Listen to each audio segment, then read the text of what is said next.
CJDT. Again.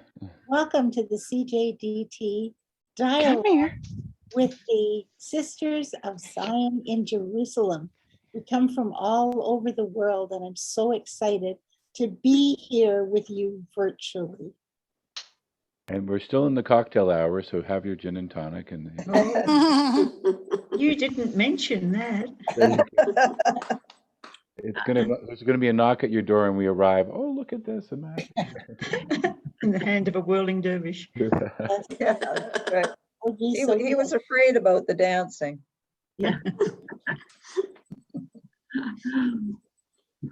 Better be careful if this meeting is being recorded.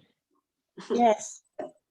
Well, it's nice to yeah. have memories of visiting. I think we're not doing enough of that, and it's that organic conversations that keep us alive as community is so important. Yeah.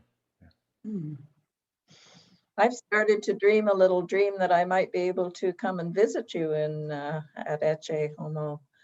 It was Wonderful. So lovely. If you come now, there's plenty of room. Yeah.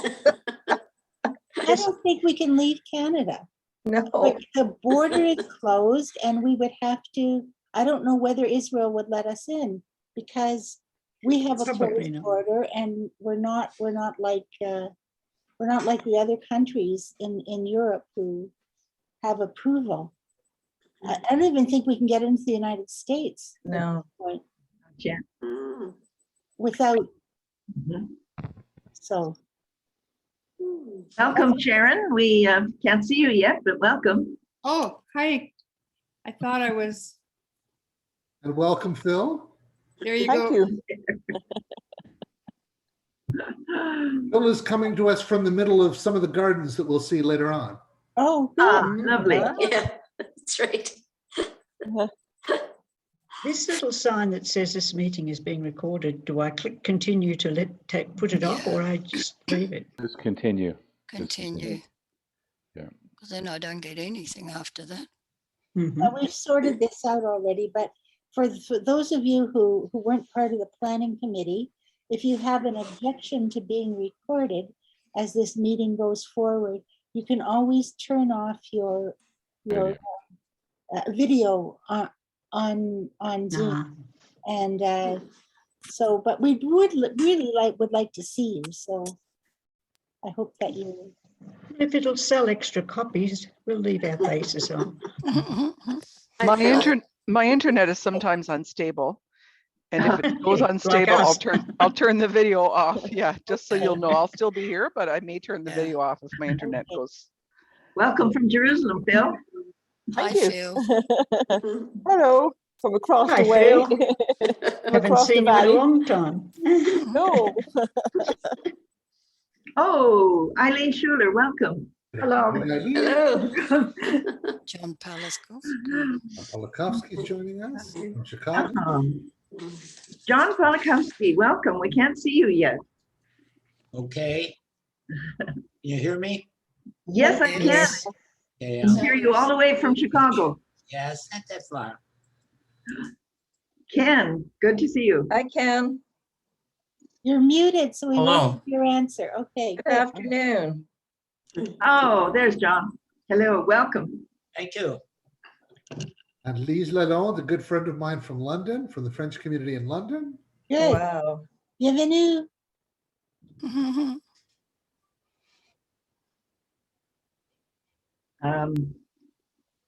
Two of the participants, Jody Avisi from San Diego and Sharon are partners in our monthly conversation group. And welcome to you. Thank you. It's 1 minute before 1:30, so I'm going to start on time, just to give you fair warning.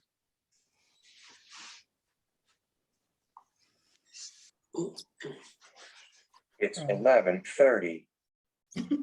Oh, all right.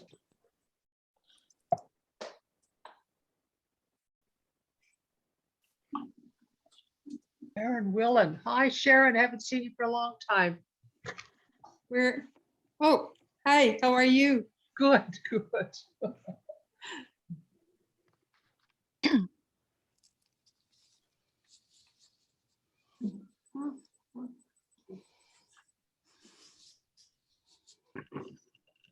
Can only see your eyes, Sylvia. Oh, I know, I'm putting on my shoes. Oh. And your eyes? I find it funny. We think we need shoes on a Zoom call. I mean, it's just You never know who's looking under the table. Hey, it's 1:30 now. Hello, my name is Fidel Brief, and on behalf of Christian Jewish Dialogue in Toronto, known by the initials CJDT, I would like to welcome you to our webinar. CJDT is a group of representatives of Christian and Jewish organizations in Toronto who engage in and promote dialogue among faith groups. In this COVID time, we are visiting groups virtually in Israel and Palestine who facilitate dialogue among different faith groups and try to build community among differences. Today, we're going to hear about the work of the Sisters of Zion in Jerusalem.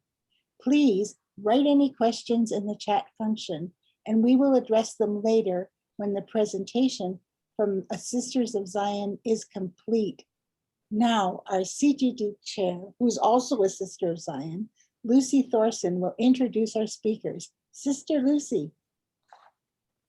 Thank you, Fidel, for your kind words of introduction. And I also, on behalf of the Christian Jewish Dialogue of Toronto, I'm most pleased to introduce our three Sister of Zion panelists, and at the same time to say a word of welcome to all the Sisters of Zion working in Jerusalem and other parts of the world who are participating in this webinar. So let me begin by introducing one of our Irish gals. Sister Bernadette, can you raise your hand, please? There we are. Sister Bernadette was born and raised in Melbourne, Australia, in family of Irish descent, and she was educated by the Sisters of Zion. Then she entered the community or the congregation of the Sisters of Zion in 1967. And this was a special moment in the 1960s, as most congregations were in the midst of renewal, following Pope John XXIII's call to, quote, throw open the doors of the church to renewal and openness to the world around us. Bernadette was a teacher for many years. She studied at the Trobe University in Melbourne. She likewise worked in parishes in Melbourne for many years. Then she was called to our congregational leadership in Rome for 6 years or more. And since moving to Jerusalem some 20 years ago, Bernadette has been the director of the English Biblical Program for 9 years during that time. Bernadette continues to do ministry at Ecce Homo Convent and feels very much at home in Jerusalem. And as she says, she loves the diversity and the complexity of life in the city of Jerusalem. Welcome, Bernadette. And our second panelist is Rita Kammermeyer. And Rita Kammermeyer is, as I say, a Sister of Zion living in Jerusalem for the last 23 years. And Rita is a Canadian from Saskatoon, Saskatchewan, the beautiful Western prairies that many of us know. And Rita is very much an educator. She taught elementary school in Saskatoon, Winnipeg, Moose Jaw, and other places. And she was taught herself by the Sisters of Zion from grade 1 to 12. You were enculturated into Zion. And she has done further study, university study and ongoing studies in Canada, the United States, and Israel. And it seems that it was always Rita's dream to go and to live in Jerusalem, the city and the peoples whom she loves very much. Presently, therefore, Rita continues to live her dream as a Sister of Zion and to work in one of our guest houses, Ecce Homo, in the old city of Jerusalem. Welcome, Rita. Thank you. And our third panelist is Sister Trudy Naber. Trudy is here. There she is. And Trudy was born in the Netherlands. And her mother and father and two younger sisters migrated from Holland to Australia when she was just 12 years old. Trudy was educated also by the Sisters of Sion in Australia and entered our congregation after finishing high school. Trudy did both primary and secondary teaching in our colleges, as well as counseling in industrial centers in industry areas and parishes and colleges. And Trudy has served in many different positions in congregational leadership, whether in the area of finances or formation. So if we have any financial questions with this, we can go to Trudy. In 1996, Trudy received a call to Jerusalem to be director of Ecce Homo, and she held that position for 12 years. Since 2009, Trudy has been involved, as I said earlier, mostly in the areas of formation of our sisters and finance teams. From the beginning of her 25 years in Jerusalem, Sister Trudy has continuously been involved with interfaith relations, dialogue, and efforts to bring peace, reconciliation, and respect to all peoples. Welcome, Trudy. Thank you, Lucy. And now I pass the microphone to Sister Trudy, please. Thank you, and welcome to everyone. I would like to just say a few words about the congregation of Our Lady of Sion, for those who don't know, but it looks as if most people do know. The founder of the congregation of Our Lady of Sion is Father Theodore Ratisbonne, a French Jew born in 1802. Theodore was a convert to Christianity, which was met with great opposition from his family. He later became a priest. His younger brother, Alphonse, who was most opposed to Theodore's conversion, years later converted to Christianity through what we say was the intervention of Mary in the Church of Saint Andrea della Frate in Rome. He also became a priest. Theodore had been involved in running a small school in Paris and had frequently been asked by the women who taught in his school to found a religious community because they wanted to live community.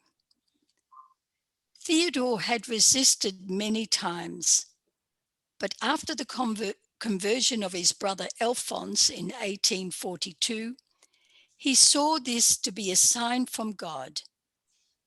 And in 1847, the congregation of Our Lady of Sion was born. Our reason for being, or our mission, was to pray for the conversion of the Jews, but no proselytizing. The ministry was predominantly education. Over the next decades, the congregation spread to Turkey, Egypt, Tunisia, UK, and other European countries. Soon after the death of Father Theodore in 1884, the sisters went to Brazil, Central America, Canada, USA, and Australia. We are much smaller now, but still in about 20 countries. Our charism is to pray for the conversion of the Jews.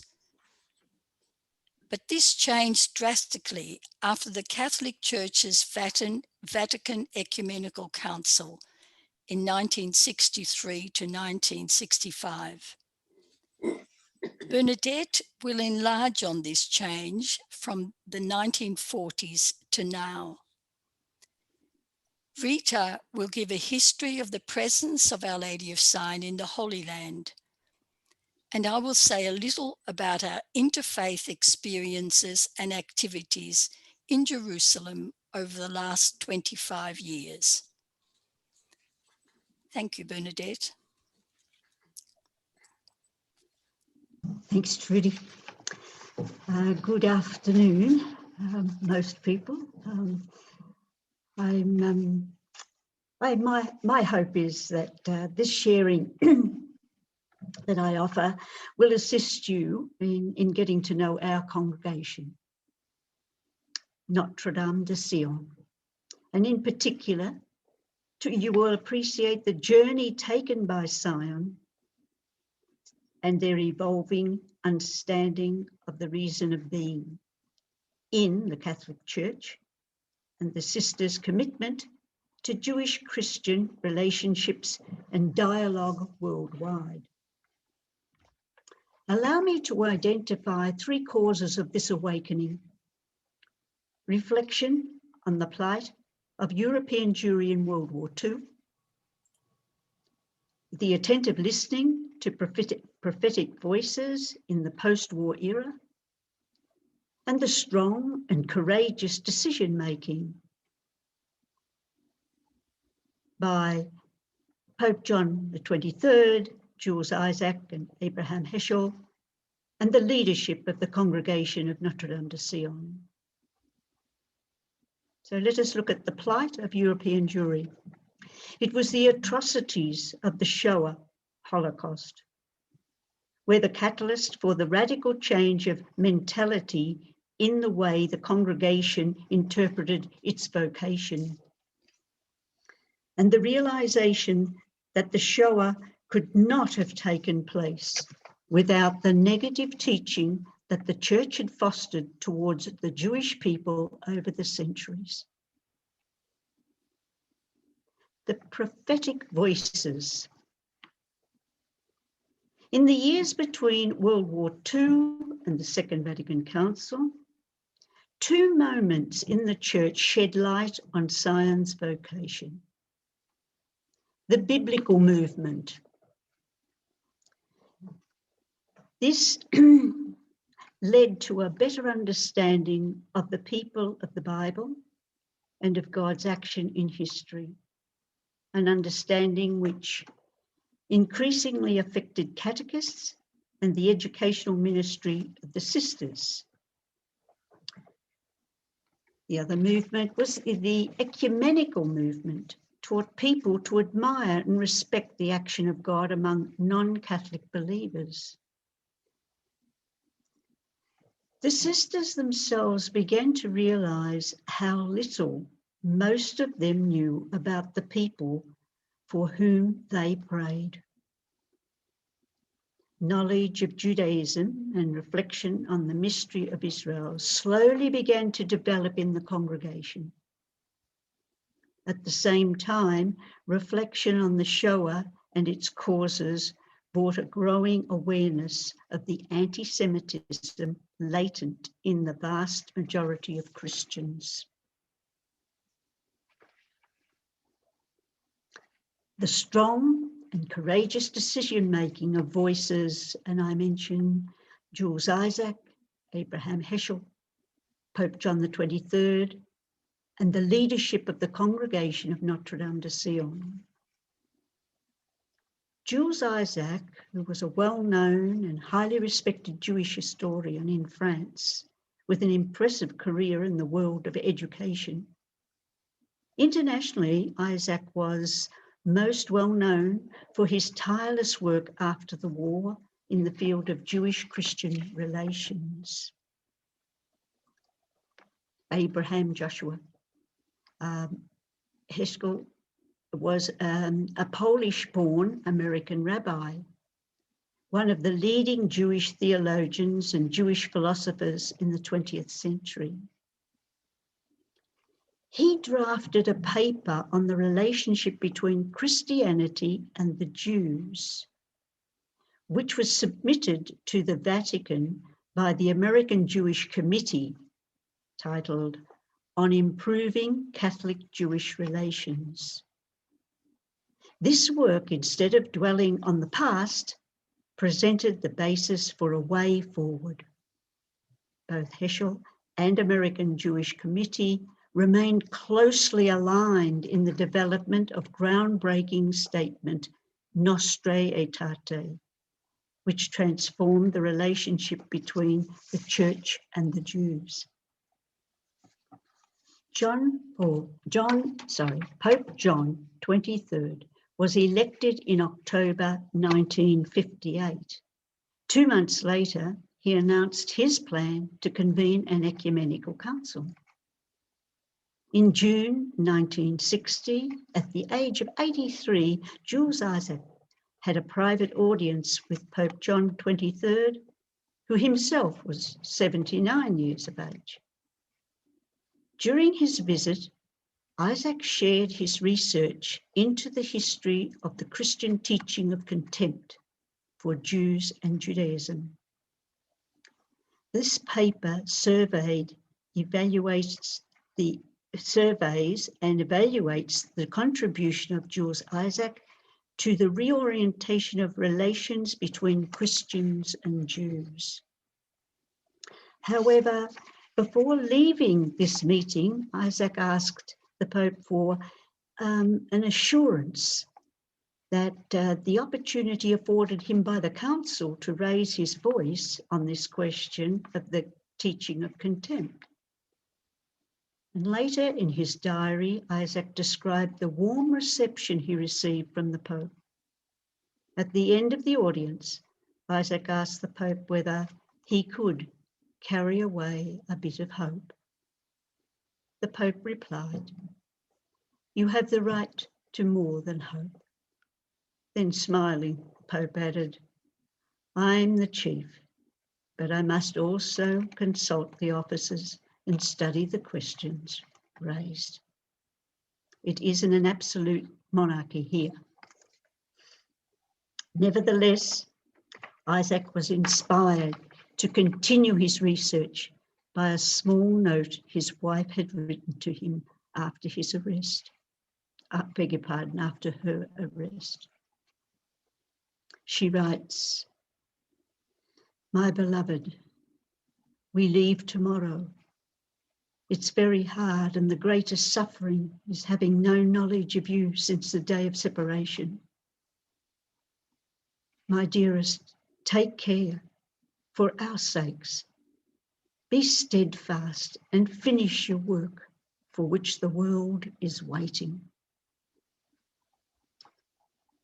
By his work, she meant his study and writing about the anti-Jewish bias in the Gospels and Christian theology.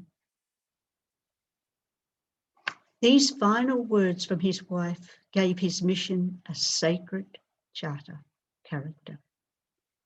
And he gave his word, "I will not let go for as long as I have life in me." His wife and daughter were executed while he was doing his research. Finally, we talk about the courageous decision-making by the congregation's leadership. In 1953, Mayor Felix, the new elected Superior General, wrote a letter to the congregation that was to have far-reaching reverberations. She wrote, "We do not know the Jews." She called on all the sisters to begin a course of prescribed reading and study of the history of the Jewish people, as well as the Church's theology and scripture. Soon after, she asked that at least one sister from every province leave the classroom to begin specialized training in Israel or in her own country, so that she would act as a catalyst for change among the other sisters and committed lay people, assisting them to develop a different regard and respect for the Jewish people. And so, from the 1950s to the rewriting of our constitutions in 1984, the congregation, through subsequent international gatherings, made sweeping changes to the sisters' prayer life, apostolic ministries, and indeed the interpretation of their reason for being, and hence for the orientation of their entire lives. Sion's response in defense of the Jewish people had begun at least 15 years before the writing of the document Nostra Aetate in our time, that finally defined it in 1965, the Church's relation to non-Christian religions, and in particular to the Jewish people. Vatican II decree on religious life requested that religious congregations return to the original inspiration of their institutions and asked that the founder's spirit and aims be clearly re-articulated for the present day. With this in mind, the congregation set up a centre in each province where the sisters who had received special formation in Israel were appointed responsible to form other sisters and lay people about Vatican II and the teaching on the Jews. The most important consequence resulting from Vatican II for religious congregations was the rewriting of their constitution. In 1984, the Constitution of the Sisters of Our Lady of Sion received the final approval of the Church. The sisters were proud to state, "We are called to witness by our life to God's faithful love for the Jewish people and to God's fidelity to the promises God revealed to the patriarchs and prophets of Israel for all humanity. In Christ, the pledge of their fulfillment is given us. This call implies that our apostolic life is characterized by a threefold commitment to the Church, to the Jewish people, and to the world of justice, peace, and love." Thank you.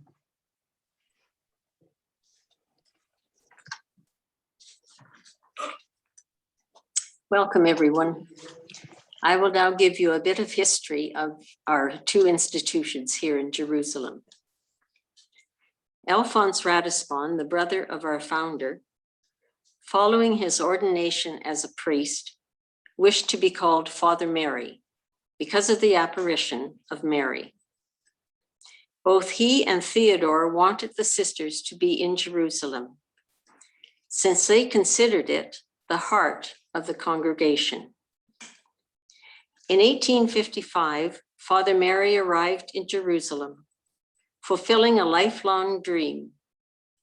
His hope was to purchase property, and he was informed that it had to have some historical significance. In walking the streets of Jerusalem, he noticed the arch on the Via Dolorosa in the Muslim quarter of the old city. This arch dates from Hadrian in 135 of the Common Era. He was then able to purchase the land adjacent to the arch. Over the years, this arch became known as the Ecce Homo Arch. 4 young sisters arrived from France 1 year later, in 1856. They embarked at the port of Jaffa and rode horseback to Jerusalem. I will speak of the 4 ministries that the sisters have been involved in since their arrival.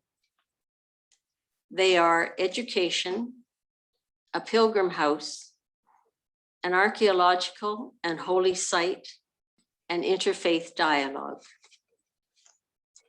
Education. In 1858, the sisters started a school which was open to all, Muslims, Jews, and Christians. Theodore, very conscious of the value of education, reiterated in 1853, I quote, "Education at Sion is based on mutual confidence, simplicity, and respect for the other's differences.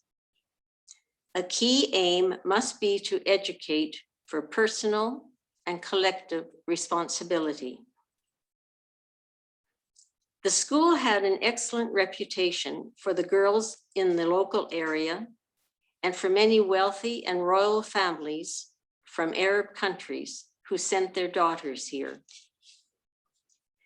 Considering the health conditions at that time, the sisters and the students were often ill.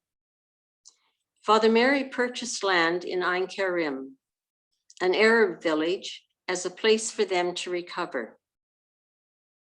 This was in 1860, and on completion of the building, the sisters welcomed orphans following a massacre in Lebanon. The house then became an orphanage and a guest house. Today, many Israelis go there to celebrate Shabbat and the feast days. Our house is located in a very picturesque area with a beautiful garden, which is very popular for people to visit. People come there for the peace and silence, so many meditation and reflection groups come. Our two houses really are quite different, although both are situated in exceptional locations. Ecce Homo has pilgrims coming from all over the world who wish to stay in the old city, whereas in Ein Karim, it is mostly Israelis coming to stay. In the 1960s, there was increased tension, and the school enrollment at Ecce Homo began to decrease. And in 1967, the school closed, having served the people for over 100 years. Following the Six-Day War in June of that same year, the sisters offered an ulpan, giving classes both in Arabic and Hebrew, in the hopes that the Israelis and the Palestinians would communicate and get to know one another.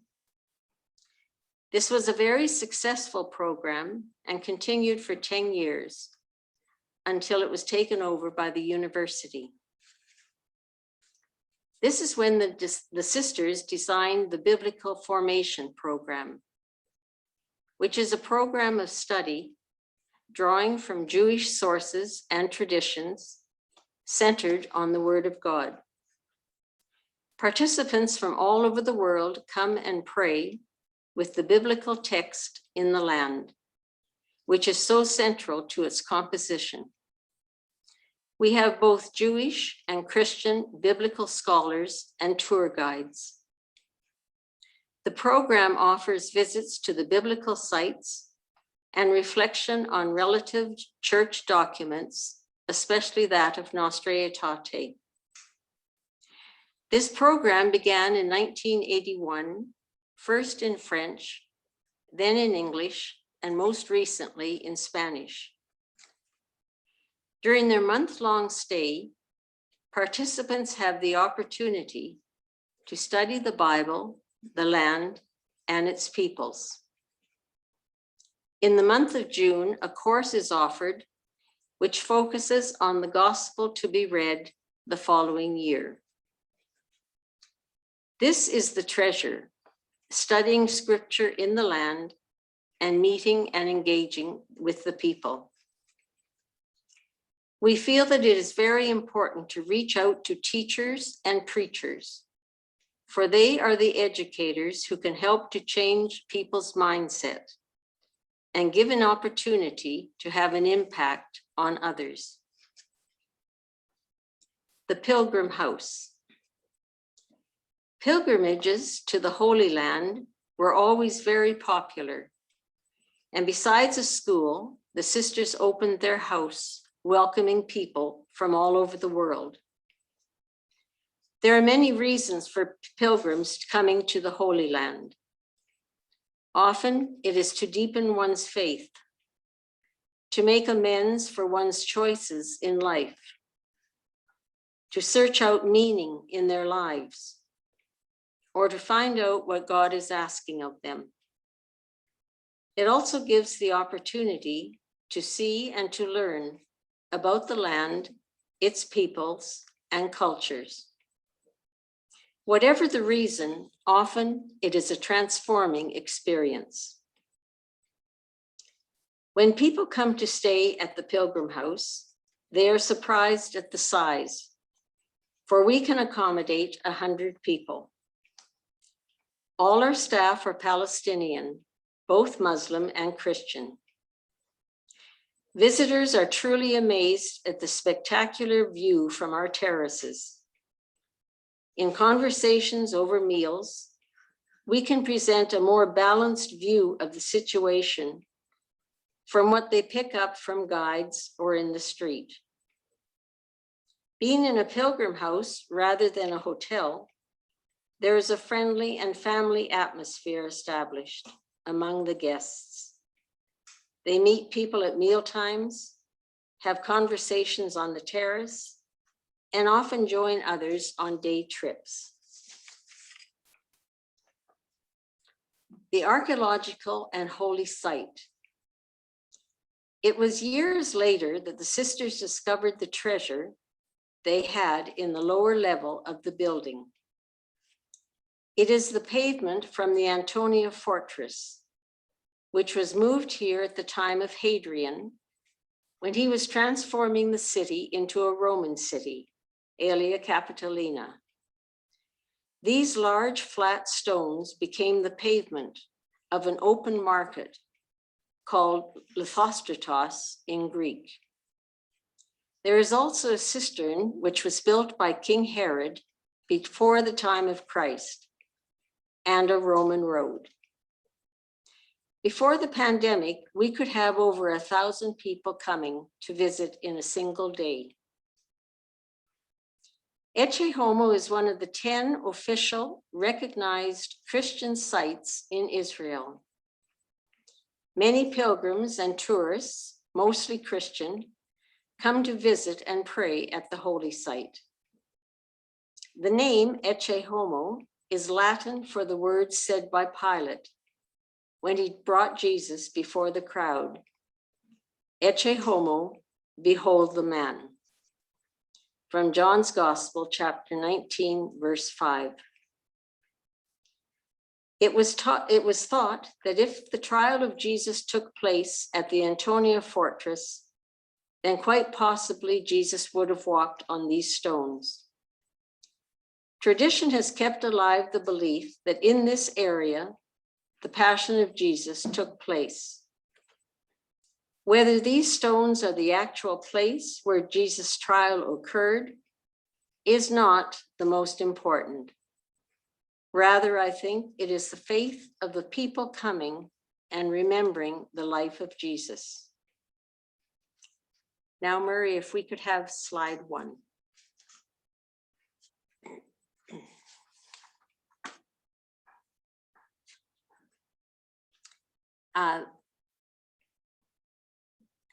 This is one view from our terrace. It shows the minaret, the call for prayer, and the Dome of the Rock in the background.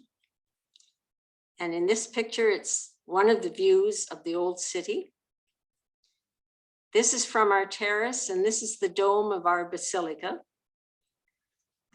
And the arch that crosses the Via Dolorosa, a small portion of the middle arch is part of our chapel.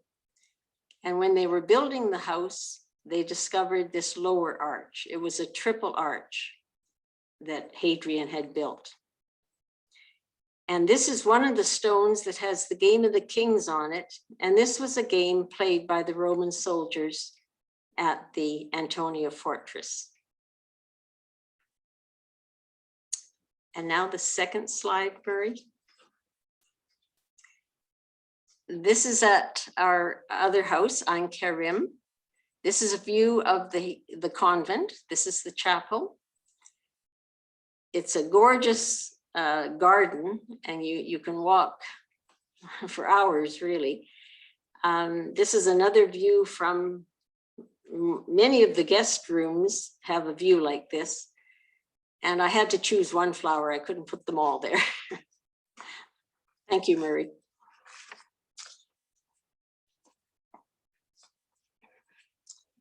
Interfaith dialogue. Throughout the years, the sisters living in the Muslim quarter of the old city and our sisters living in Ein Karim met and got to know both Muslims and Jews. So began a life of encounter and dialogue. Living side by side, it began by greeting their neighbors, becoming involved with daily activities, using events to bring about change, and establishing friendships. We have inherited from the sisters who came before us a rich tradition of openness and dialogue with people of other faiths. This was the basis, and a good foundation was established. Trudy will speak to you more about our present interfaith involvement in a moment.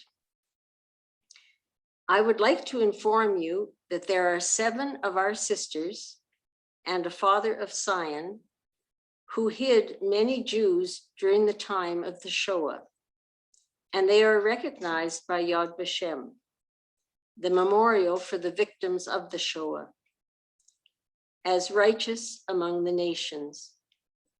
We have the following tableau displayed in our reception area at Ecce Homo.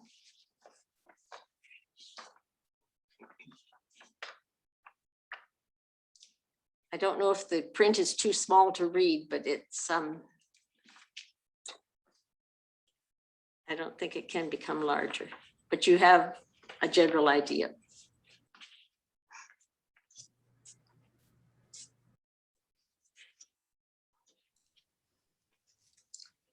So in conclusion, our apostolic life is characterized by a threefold commitment to the church, to the Jewish people, and to a world of justice, peace, and love.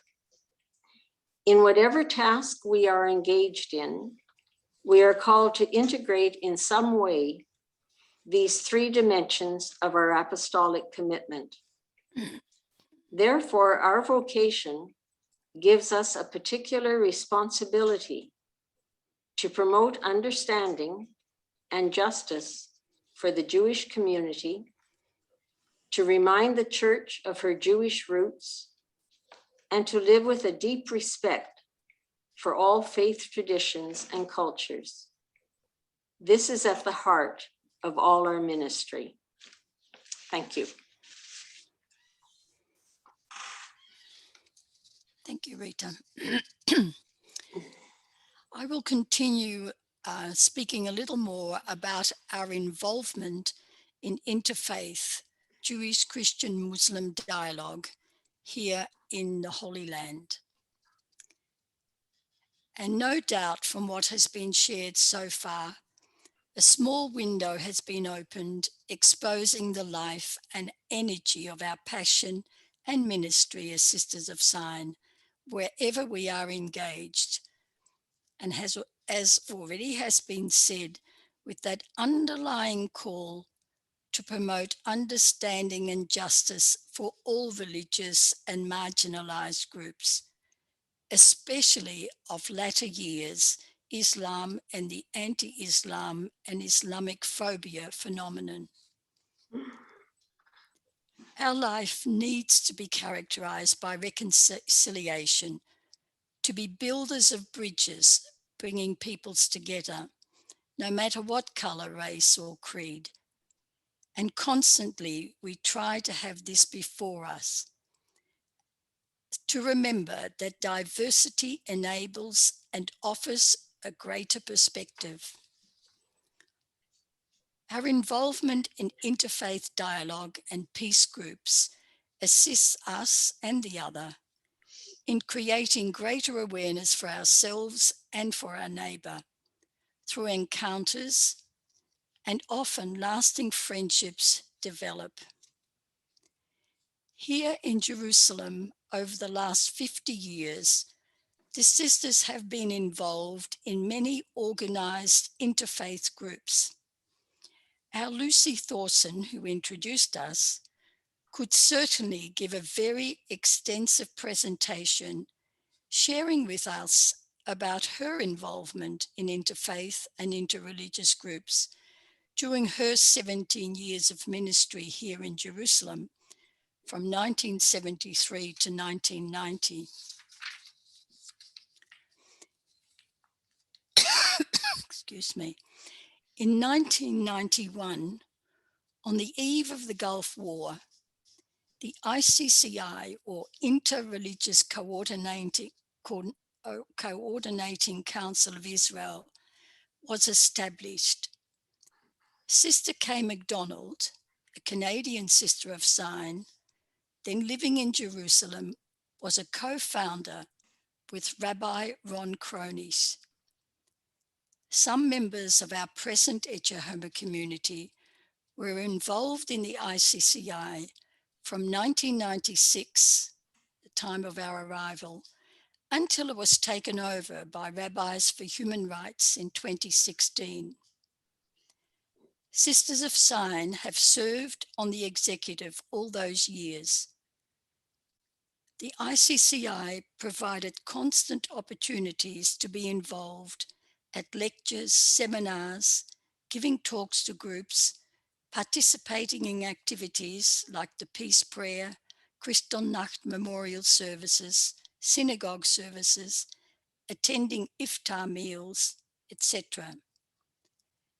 It also gave opportunity for our volunteers and at times guests to be involved as well. Some interfaith activities we continue to be involved with now, although mainly on Zoom since COVID. Praying Together in Jerusalem is a movement whose participants believe in the power of side-by-side prayer to bring friendship, respect, and ultimately peace between peoples of all faith. Since 2015, we have been able to faithfully participate in the monthly sessions held in different venues overlooking Jerusalem. We find this monthly encounter a very meaningful moment.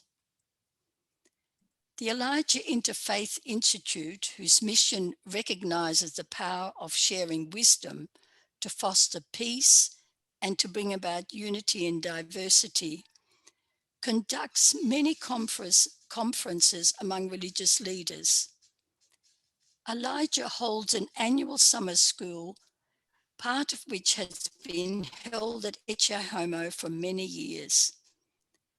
Sister Rita is an involved member, and most years some of our volunteers have participated, as well as our novices.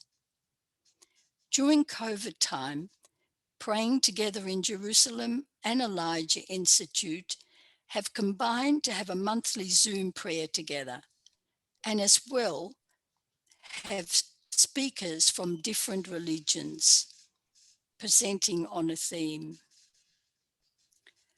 The Jerusalem Rainbow Group for Jewish Christian Encounter and Dialogue was founded in 1965 as a response to Nostra Aetate, the document from Vatican Council on relations between the Catholic Church and the Jewish people and other faiths.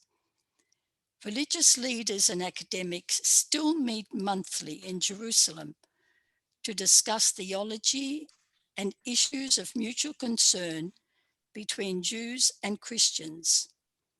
We sisters have been members of this group since its beginning and have also given presentations. And I noticed that Marcy is here and also Eugene, who are part of the team. The Rossing Centre for Education and Dialogue is an interreligious organisation based in Jerusalem, which promotes an inclusive society for all religious, ethnic and national groups. We as a community knew well Daniel Rossing, the original founder of the centre. Daniel held many education sessions here at Eche Homo. We continue to have close relations with Sarah, the current director, and Hannah, who originally worked with Daniel. At this time, sessions are still online. The Abrahamic Reunion, founded in 2004, is a bottom-up grassroots organisation designed to overcome the problem of segregation and separation in Israel and Palestine. Since the latest conflict began in Israel between Arab Israelis and the Jewish community, the Abrahamic Reunion invited all to join each evening in a 10-minute prayer for peace, to unite our praying voices with many all over the world to pray for peace in the Holy Land. And it has been a powerful experience. Hand in Hand and Kids for Peace. Hand in Hand is building inclusion and equality between Arab and Jewish citizens of Israel through a growing network of bilingual integrated schools and communities. Hand in Hand was established to combat one of Israel's greatest existential threats, very evident at this moment: the growing social alienation and lack of trust between Jewish and Arab citizens of Israel. We believe that education is key in changing this. They experience a huge challenge at this moment since the violence. It is well worthwhile looking up their website and watching their webinars, videos, and podcasts produced over the last couple of months. One of our sisters, Carmen Ferrugia, was a board member for years and only retired recently. One of our novices did volunteer work there.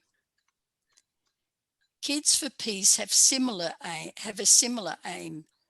Both groups have parents involved, and this also breaks down many barriers, enabling interaction and often leading to lasting relationships. Other presentations we join by Zoom at the moment are American Friends of the Family Circle, Combatants for Peace, Talk Matters, Women Wage Peace, and all of these you will find on the web. For us, we believe that these Zoom and webinar presentations during this COVID time have enriched each of us and our community life. We also see it very important to engage with Christians, as Rita mentioned, both in our Pilgrim House and the Biblical Program. And as Rita mentioned, we have the opportunity to present a picture to them about the peoples of this land, to engage at some level in discussion about the situation in the land with its conflicts. However, we want to emphasize that together we constantly endeavor to hold strongly to our position of holding both peoples in their suffering, hurt, and the conflict, and not siding with one or the other. We believe that this is essential for us as Sisters of Sion. If we do not strive constantly to live in this way, we have no right to be here. In Jerusalem, there is a desire and an effort to build ecumenical relations among the Christian churches, and we participate whenever there are services or gatherings. Annually during Christian Unity Week, we participate in different services each evening in a different tradition. During the Second Intifada, we were part of regular prayer sessions for peace held in the different Christian churches, which also offered fellowship. We have a wonderful patriarch, Pier Baptista Pizzaballa, who knows Jerusalem well. He has the ability to unite and ignite ecumenical relations, which have improved over the last 25 years. However, there is still so much more to be achieved. Thank you.